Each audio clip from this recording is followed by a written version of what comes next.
Abu Nawas merayu Tuhan. Tak selamanya Abu Nawas bersikap konyol. Kadang-kadang timbul kedalaman hatinya yang merupakan bukti kesufian dirinya. Bila sedang dalam kesempatan mengajar, ia akan memberikan jawaban-jawaban yang berbobot sekalipun ia tetap menyampaikannya dengan ringan. Seorang murid Abu Nawas ada yang sering mengajukan macam-macam pertanyaan. Tak jarang ia juga mengomentari ucapan-ucapan Abu Nawas jika sedang memperbincangkan sesuatu. Ini terjadi saat Abu Nawas menerima 3 orang tamu yang mengajukan beberapa pertanyaan kepada Abu Nawas. Manakah yang lebih utama? Orang yang mengerjakan dosa-dosa besar atau orang yang mengerjakan dosa-dosa kecil? Ujar orang yang pertama, orang yang mengerjakan dosa kecil. Jawab Abu Nawas. Mengapa begitu? Kata orang pertama mengejar. Sebab dosa kecil lebih mudah diampuni oleh Allah Subhanahu wa Ta'ala. Ujar Abu Nawas. Orang pertama itu pun manggut-manggut sangat puas dengan jawaban Abu Nawas. Giliran orang kedua maju, ia ternyata mengajukan pertanyaan yang sama. Manakah yang lebih utama? Orang yang mengerjakan dosa-dosa besar atau orang yang mengerjakan dosa-dosa kecil? Tanyanya, yang utama adalah orang yang tidak mengerjakan keduanya. Ujar Abu Nawas.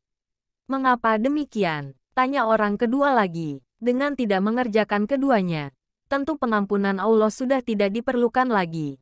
Ujar Abu Nawas santai. Orang kedua itu pun manggut-manggut menerima jawaban Abu Nawas dalam hatinya. Orang ketiga pun maju. Pertanyaannya pun juga 100% sama. Manakah yang lebih utama? Orang yang mengerjakan dosa-dosa besar atau orang yang mengerjakan dosa-dosa kecil?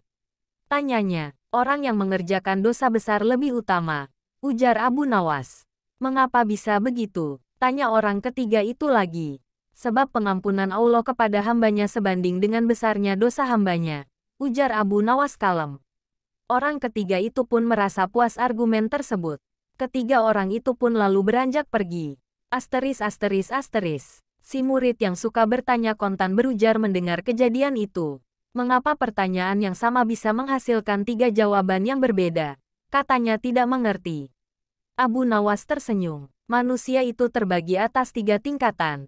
Tingkatan mata, tingkatan otak dan tingkatan hati. Jawab Abu Nawas. Apakah tingkatan mata itu? Tanya si murid. Seorang anak kecil yang melihat bintang di langit. Ia akan menyebut bintang itu kecil karena itulah yang tampak di matanya. Jawab Abu Nawas memberi perumpamaan. Lalu apakah tingkatan otak itu? Tanya si murid lagi. Orang pandai yang melihat bintang di langit.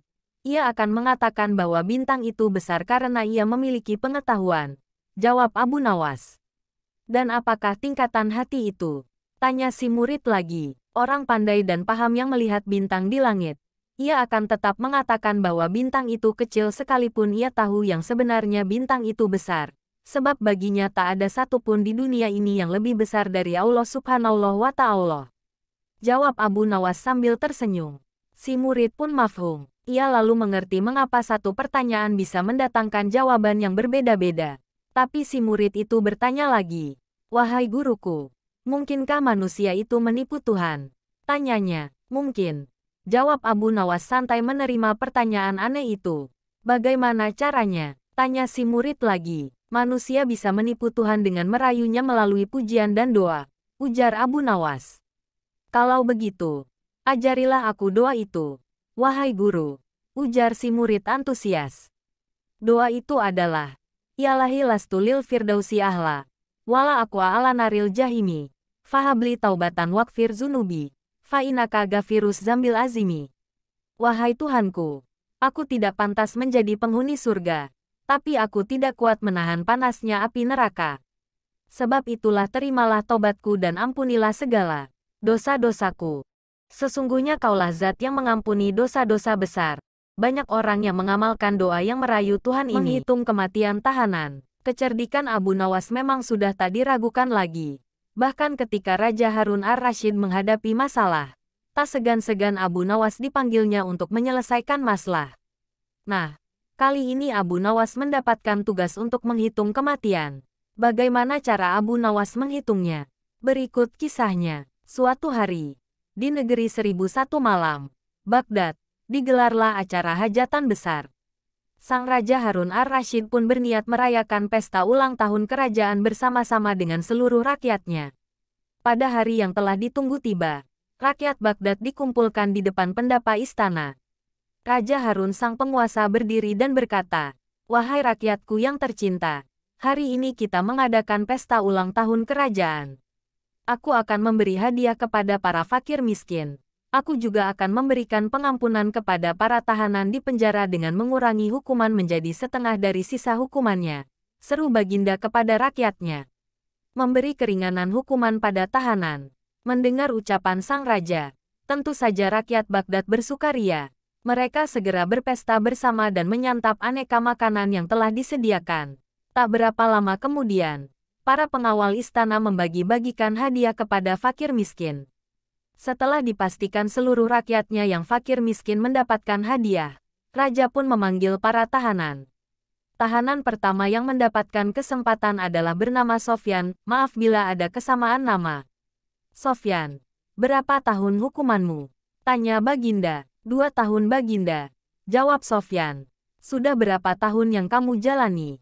tanya Baginda lagi. 1 tahun Baginda, jawab Sofyan. "Kalau begitu, sisa hukumanmu yang 1 tahun aku kurangi menjadi setengah tahun sehingga hukumanmu tinggal 6 bulan saja," tegas Baginda. Selanjutnya, dipanggillah Ali. "Berapa tahun hukumanmu Ali?" tanya Baginda. Dengan nada yang sedih, Ali menjawab, "Mohon ampun Baginda, hamba dihukum seumur hidup," jawab Ali. Mendengar jawaban Ali tersebut, Baginda menjadi bingung harus menjawab apa untuk mengurangi hukuman Ali. Di tengah kebingungannya, raja yang terkenal bijaksana ini teringat dengan Abu Nawas. Akhirnya, dipanggillah Abu Nawas. Tak berapa lama kemudian, Abu Nawas yang turut serta dalam pesta ulang tahun kerajaan menghampiri sang raja yang sedang kebingungan itu. "Abu Nawas, aku ada masalah mengenai hadiah pengampunan bagi Ali. Dia dihukum seumur hidup sedangkan aku berjanji akan memberikan pengampunan setengah dari sisa hukumannya. Padahal aku tidak tahu sampai umur berapa Ali akan hidup. Sekarang aku minta nasihatmu. Bagaimana caranya memberi pengampunan kepada Ali dari sisa hukumannya?" Jelas raja. Mendengar penuturan rajanya, Abu Nawas pun ikut bingung. Dia berpikir, apa bisa mengurangi umur seseorang? Padahal dia sendiri tidak tahu sampai kapan umurnya. "Hamba minta waktu Baginda," ujar Abu Nawas. Abu Nawas mendapat sekantung keping emas. Mendengar permintaan Abu Nawas, raja pun akhirnya memberikan kesempatan kepada Abu Nawas untuk berpikir. Raja hanya memberi waktu sehari semalam saja. Tidak boleh lebih. Jadi, besok pagi Abu Nawas harus memberikan jawabannya. Sesampainya di rumah, Abu Nawas pun berpikir keras untuk menemukan pemecahan masalah tersebut. Dia tidak bisa tidur karena selalu kepikiran akan hal itu. Namun, selang beberapa waktu, tampaklah senyuman di bibir Abu Nawas. Pertanda solusi telah ditemukan. Abu Nawas pun malam itu segera masuk ke kamar untuk tidur dengan nyenyak. Pada pagi-pagi sekali, Abu Nawas telah bangun. Setelah mandi dan sarapan, dia pun pergi menghadap raja setelah berpamitan dengan istrinya. "Hamba sudah mendapatkan cara untuk memecahkan masalah si Ali, Baginda. Begini Baginda, sebaiknya si Ali ini berada di luar penjara dan bisa bebas selama 1 hari. Lalu pada esoknya, dia dimasukkan lagi ke dalam penjara selama 1 hari pula. Lusa juga demikian. Sehari bebas, sehari di penjara. Begitu berlangsung terus selama umur si Ali itu," jelas Abu Nawas. Baginda raja tersenyum. "Engkau memang pandai Abu Nawas. Kalau begitu, kamu juga akan aku beri hadiah, yaitu sekantung keping emas," ujar sang raja. Setelah itu, Abu Nawas pulang dengan wajah yang ceria. Abu Nawas menduduki singgasana raja. Jika tak dapat berkelit dari hukuman, maka bukan Abu Nawas namanya. Ia selalu memiliki banyak cara dan alasan agar lolos dari hukuman. Dengan tenangnya Abu Nawas ini menduduki singgasana raja.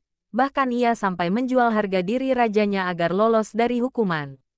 Berikut kisahnya. Kecerdikan akal dan pikiran Abu Nawas sudah tersebar di seluruh penjuru kerajaan yang dipimpin oleh Raja Harun ar-Rasyid. Bahkan raja sendiri pun mengakui kehebatan Abu Nawas hingga mengajaknya tinggal di istana. Raja Harun telah memberikan kebebasan kepada Abu Nawas untuk keluar masuk istana tanpa prosedur yang berbelit. Dengan hadirnya Abu Nawas di istana, maka raja dapat setiap saat meminta pertimbangan. pendapat kepada Abu Nawas dalam setiap keputusannya, sebagai penasehat kerajaan. Namun, tampaknya kali ini Abu Nawas mulai bosan tinggal di istana. Ia tidak terbiasa dengan hidup berfoya-foya. Meskipun semua yang diinginkan selalu tersedia, namun Abu Nawas memilih ingin tinggal di luar istana. Ia rindu sekali untuk menggarap sawah dan merawat hewan ternaknya. Dari sinilah kemudian muncul dalam pikiran Abu Nawas untuk keluar dari istana.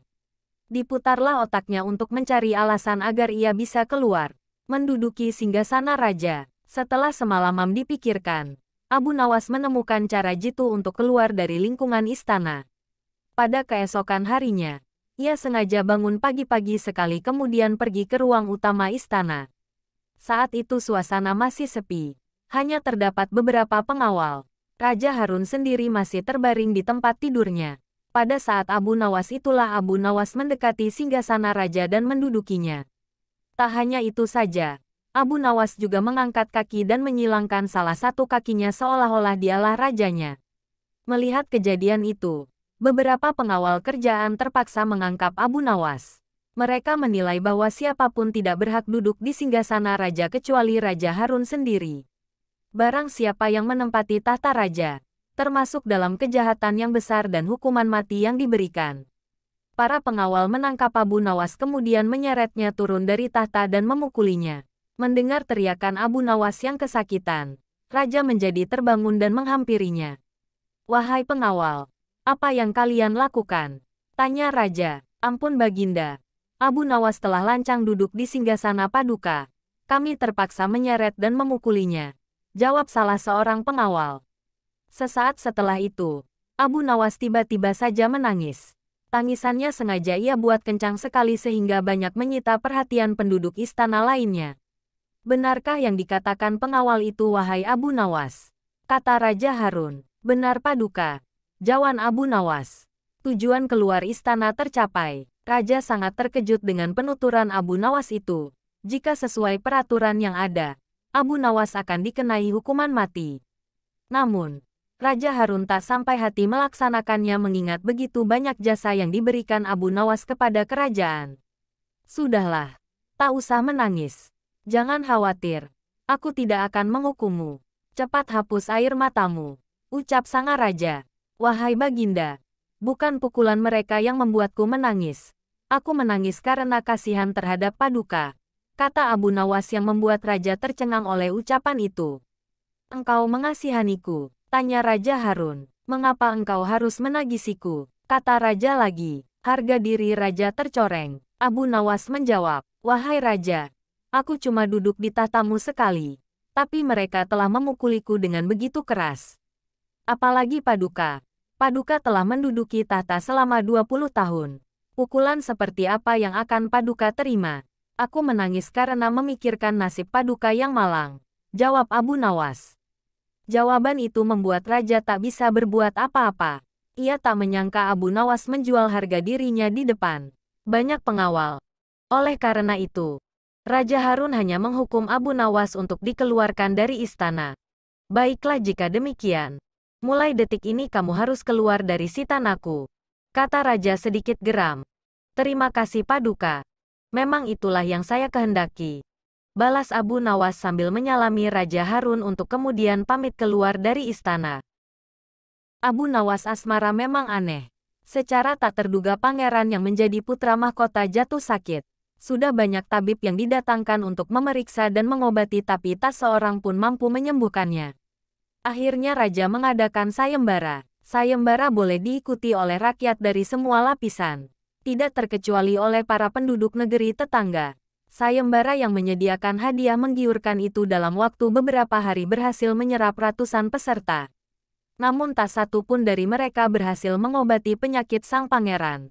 Akhirnya sebagai sahabat dekat Abu Nawas, menawarkan jasa baik untuk menolong sang putra mahkota.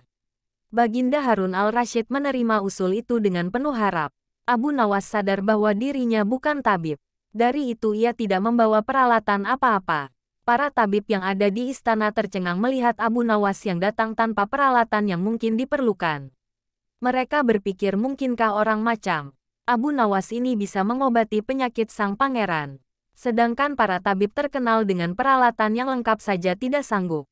Bahkan penyakitnya tidak terlacak. Abu Nawas merasa bahwa seluruh perhatian tertuju padanya. Namun Abu Nawas tidak begitu memperdulikannya. Abu Nawas dipersilahkan memasuki kamar pangeran yang sedang terbaring. Lalu menghampiri sang pangeran dan duduk di sisinya. Setelah Abu Nawas dan sang pangeran saling pandang beberapa saat, Abu Nawas berkata, "Saya membutuhkan seorang tua yang di masa mudanya sering mengembara ke pelosok negeri." Orang tua yang diinginkan Abu Nawas didatangkan. Sebutkan satu persatu nama-nama desa di daerah selatan. Perintah Abu Nawas kepada orang tua itu. Ketika orang tua itu menyebutkan nama-nama desa bagian selatan, Abu Nawas menempelkan telinganya ke dada sang pangeran. Kemudian Abu Nawas memerintahkan agar menyebutkan bagian utara, barat dan timur. Setelah semua bagian negeri disebutkan, Abu Nawas mohon agar diizinkan mengunjungi sebuah desa di sebelah utara. Raja merasa heran. "Engkau kuundang ke sini bukan untuk bertamasya. Hamba tidak bermaksud berlibur yang mulia," kata Abu Nawas. "Tetapi aku belum paham," kata raja. "Maafkan hamba, Paduka yang mulia. Kurang bijaksana rasanya bila hamba jelaskan sekarang," kata Abu Nawas. Abu Nawas pergi selama 2 hari. Sekembali dari desa itu Abu Nawas menemui sang pangeran dan membisikkan sesuatu kemudian menempelkan telinganya ke dada sang pangeran. Lalu Abu Nawas menghadap raja. "Apakah yang mulia masih menginginkan sang pangeran tetap hidup?" tanya Abu Nawas. "Apa maksudmu?" Raja balas bertanya. "Sang pangeran sedang jatuh cinta pada seorang gadis desa di sebelah utara negeri ini," kata Abu Nawas menjelaskan. "Bagaimana kau tahu?" Ketika nama-nama desa di seluruh negeri disebutkan tiba-tiba degup jantungnya bertambah keras ketika mendengarkan nama sebuah desa di bagian utara negeri ini. Dan sang pangeran tidak berani mengutarakannya kepada Baginda. "Lalu apa yang harus aku lakukan?" tanya raja. "Mengawinkan pangeran dengan gadis desa itu. Kalau tidak," tawar raja ragu-ragu, "cinta itu buta. Bila kita tidak berusaha mengobati kebutaannya, maka ia akan mati." Rupanya saran Abu Nawas tidak bisa ditolak. Sang pangeran adalah putra satu-satunya yang merupakan pewaris tunggal kerajaan. Abu Nawas benar. Begitu mendengar persetujuan sang raja, sang pangeran berangsur-angsur pulih. Sebagai tanda terima kasih raja memberi Abu Nawas sebuah cincin permata yang amat indah. Selamatkan raja dengan sorban usang. Kisah Abu Nawas tak ada habisnya untuk diceritakan hingga kapanpun. Seperti pada kali ini, kisah Abu Nawas Blok akan mengisahkan sepak terjang kecerdikan Abu Nawas dalam menyelamatkan rajanya dari rongrongan para pengkhianat. Selidik punya selidik, ternyata yang telah melakukan pengkhianatan adalah para menteri raja sendiri. Berkata bantuan Abu Nawas yang pandai ini, akhirnya bisa ditemukan juga nama menteri yang telah berkhianat. Berikut kisahnya. Pada suatu hari di kerajaan yang dipimpin oleh Raja Harun ar-Rasyid telah terjadi huru-hara. Rakyatnya tidak lagi mendapat ketenangan seperti biasanya karena telah terjadi penculikan dan pembunuhan yang misterius. Raja dan para prajuritnya akhirnya mengetahui bahwa huru-hara tersebut bukan datang dari musuh, namun dari dalam istana sendiri yang diotaki oleh para menterinya.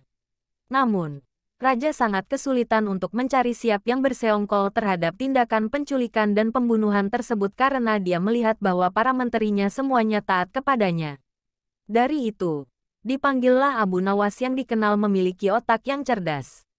"Akhir-akhir ini aku gelisah, seolah ada seseorang yang hendak mengkudeta kerajaanku.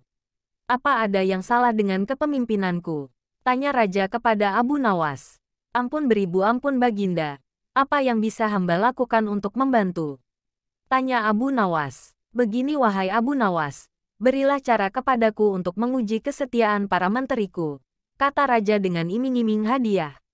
"Baiklah Paduka, berilah hamba waktu sehari saja agar bisa memikirkan caranya," ujar Abu Nawas sambil berenjak meninggalkan rajanya. Tes kesetiaan menteri-menteri. Setibanya di rumah, Abu Nawas berpikir keras untuk menemukan cara yang terbaik dan jitu. Karena kelelahan, Abu Nawas akhirnya tertidur dengan lelapnya. Pada keesokan harinya ketika ia hendak salat subuh, ia menemukan sorban yang berbau tidak sedap. Sorban itu memang telah lama tidak dicuci oleh istrinya. Dari situlah Abu Nawas menemukan cara jitu untuk menguji kesetiaan para menteri kerajaan. Setelah salat subuh, Abu Nawas segera bergegas menuju istana kerajaan untuk menghadap Raja Harun ar-Rasyid. Abu Nawas meminta raja untuk bersandiwara seolah telah memiliki sorban sakti. Raja Harun setuju dan melakukan apa yang telah diperintahkan oleh Abu Nawas. Setelah itu, maka dikumpulkanlah kelima menterinya untuk menghadap. Di hadapan para menteri itu, Raj mengatakan bahwa ia telah mendapat hadiah berupa sorban sakti hasil pemberian dari kerajaan lain. Dan salah satu kesaktian sorban itu adalah bisa menentukan masa depan kerajaan di masa yang akan datang. Wahai para menteriku, bantulah aku untuk menentukan masa di negeri ini, titah raja. Bagaimana caranya wahai Baginda? Tanya salah seorang menteri. Masing-masing dari kalian, coba ciumlah sorban hadiah ini secara bergantian. Apabila berbau wangi, maka kerajaan ini akan abadai. Namun, bila baunya busuk, maka kerajaan ini tidak akan lama lagi akan segera runtuh. Jelas raja. Kehebatan sorban usang. Sesuai dengan perintah raja, para menteri satu persatu memasuki ruangan untuk mencium sorban sakti tersebut. Setelah semuanya telah mendapatkan giliran, maka dikumpulkanlah lagi menteri-menterinya. Bagaimana baunya? Tanya raja. Sorban ini baunya sangat harum. Niscaya kerajaan ini akan abadi. Jawab menteri pertama. Menteri kedua dan ketiga menjawab sama dengan menteri pertama. Intinya adalah mereka berusaha untuk membuat rajanya senang. Giliran menteri keempat dan kelima angkat bicara. Di luar dugaan, menteri keempat dan kelima ini mengatakan bahwa sorab sakti tersebut baunya busuk dan menyengat hidung. Mendengar pernyataan menteri keempat dan kelima itu, raja akhirnya membuka rahasia bahwa sorban yang dikiranya sakti tersebut adalah milik Abu Nawas yang sudah usang dan tidak dicuci lama sekali. Bergetarlah badan dari menteri pertama, kedua dan ketiga. Kini aku tahu siapa di antara kalian yang telah berkhianat kepadaku. Kalian telah terbukti berbohong dan kalian pantas untuk masuk penjara. Ujar Raja Harun. Menteri pertama, kedua dan ketiga segera ditangkap dan dimasukkan ke dalam penjara. Kepada menteri keempat dan kelima, Raja Harun memberikan hadiah kepada mereka karena kesetiaan yang telah diberikan. Tak lupa juga, Abu Nawas mendapat bagian hadiah yang telah dijanjikan oleh Raja Harun kemarin hari. Abu Nawas mendemo Tuan Kadi. Pada suatu sore, ketika Abu Nawas sedang mengajar murid-muridnya, ada dua orang tamu datang ke rumahnya. Yang seorang adalah wanita tua penjual kahwa, sedang satunya lagi adalah seorang pemuda berkebangsaan Mesir. Wanita tua itu berkata beberapa patah kata kemudian diteruskan dengan si pemuda Mesir. Setelah mendengar pengaduan mereka, Abu Nawas menyuruh murid-muridnya menutup kitab mereka. Sekarang pulanglah kalian, ajak teman-teman kalian datang kepadaku pada malam hari ini sambil membawa cangkul, penggali, kapak dan martil serta batu. Murid-murid Abu Nawas merasa heran, namun mereka begitu patuh kepada Abu Nawas. Dan mereka merasa yakin gurunya selalu berada membuat kejutan dan berada di pihak yang benar. Pada malam harinya mereka datang ke rumah Abu Nawas dengan membawa peralatan yang diminta oleh Abu Nawas. Berkata Abu Nawas, "Hai kalian semua, pergilah malam hari ini untuk merusak rumah Tuan Kadi yang baru jadi." "Hah, merusak rumah Tuan Kadi?" gumam semua muridnya keheranan. "Apa? Kalian jangan ragu, laksanakan saja perintah gurumu ini," kata Abu Nawas menghapus keraguan murid-muridnya. "Barang siapa yang mencegahmu, jangan kau pedulikan. Terus pecahkan saja rumah Tuan Kadi yang baru.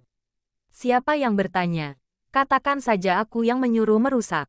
Barang siapa yang hendak melempar kalian, maka pukullah mereka dan lemparilah dengan batu."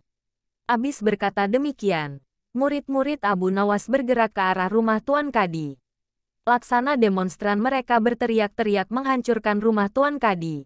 Orang-orang kampung merasa heran melihat kelakukan mereka. Lebih-lebih ketika tanpa basa-basi lagi mereka langsung merusak rumah Tua Kadi. Orang-orang kampung itu berusaha mencegah perbuatan mereka. Namun karena jumlah murid-murid Abu Nawas terlalu banyak maka orang-orang kampung tak berani mencegah. Melihat banyak orang merusak rumahnya, Tuan Kadi segera keluar dan bertanya, "Siapa yang menyuruh kalian merusak rumahku?" Murid-murid itu menjawab, "Guru kami Tuan Abu Nawas yang menyuruh kami." Abis menjawab begitu mereka bukannya berhenti malah terus menghancurkan rumah Tuan Kadi hingga rumah itu roboh dan rata dengan tanah. Tuan Kadi hanya bisa marah-marah karena tidak orang yang berani membelanya. Dasar Abu Nawas provokator, orang gila. Besok pagi aku akan melaporkannya kepada Baginda. Benar. Esok harinya Tuan Kadi mengadukan kejadian semalam sehingga Abu Nawas dipanggil menghadap Baginda. Setelah Abu Nawas menghadap Baginda, ia ditanya, "Hai Abu Nawas, apa sebabnya kau merusak rumah Kadi itu?"